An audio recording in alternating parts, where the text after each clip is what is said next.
Recently, Bomber Bradbury suggested that the Labour Party and the Maori Party should collaborate to rig the next election in their favour. Organise strategic voting in the Maori seats to gain 7 overhang seats. This would give the left a number of seats disproportionate to our number of votes, effectively gaming the system in a deeply undemocratic way.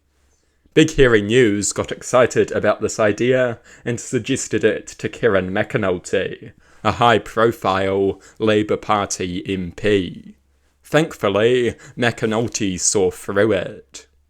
They said that the right often seems to play politics better than the left. That seems to be like, some people might not like it, but a bit of a masterclass move when it comes to the game of politics. Completely legal, completely able to do it. 7-seat overhang to the left.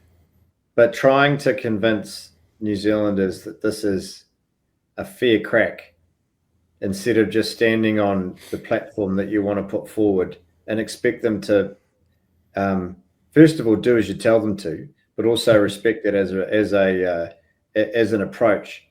I don't think it'd be genuine, and my view is Kiwis would give you the fingers, really. To be honest, the best way.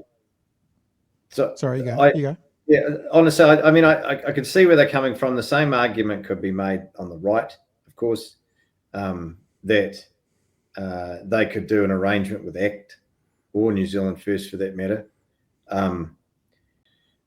Mathematically, it'd be more likely on the left, but I just don't think New Zealanders would swallow it, and frankly, I wouldn't feel comfortable with it. You know what probably part of the question is, Kieran, and we've kind of had this conversation before. You know, we can look back to the left in the US. Michelle Obama's famous speech, when they go low, we go high. It's like, I think a lot of people on the left are sick and fucking tired of going high, are sick of taking the moral high ground and getting kicked in the nuts by the right. So I'm not suggesting that you guys need to do anything different, but I think my gut tells me that a bunch of people who vote for the left just want to see some mongrel. They actually want to see, the attack dogs out a bit more from time to time. I think that's where it's coming from. Yeah, well, that's fair enough. I mean, I'm not sitting there having a crack at Bomber. I mean, he's just putting a legitimate potential theoretical possibility and hoping for a response. That's legit. Yep. And my honest response is I don't think it'd fly. Yeah. It doesn't mean that we're soft. It means that I just don't think New Zealanders, that we might sit here clapping ourselves on the back saying, how clever are we? And we'll be like, no, man, I don't want you to gerrymander this election. I want you to put forward an alternative, one that inspires people and demonstrates that those on the left have got a clear alternative that isn't based on division. BHN seemed pretty excited about this idea and looked pretty put out when McAnulty said he didn't like it. And McAnulty is dead right. The average New Zealander would give you the finger if you did this. Only an out-of-touch left-wing activist would think such a plot was viable.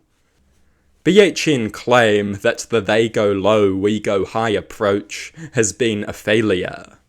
But the political right is no longer trying to game the system.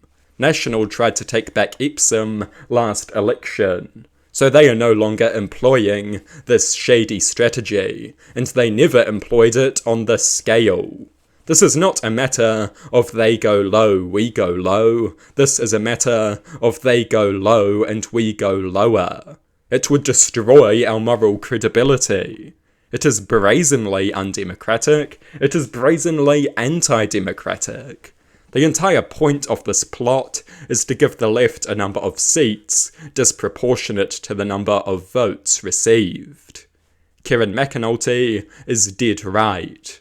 We should be focused on setting up a clear alternative vision for New Zealand, not desperately trying to rig the system in our favour.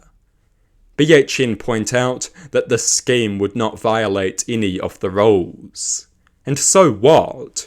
We need to have a sense of morality that goes beyond the legal system. Something can be legal and still be morally wrong. I should not have to explain that. New Zealand's political system is based on decency. We have no proper constitution. Attacking the decency that is the foundation of our system is enormously dangerous.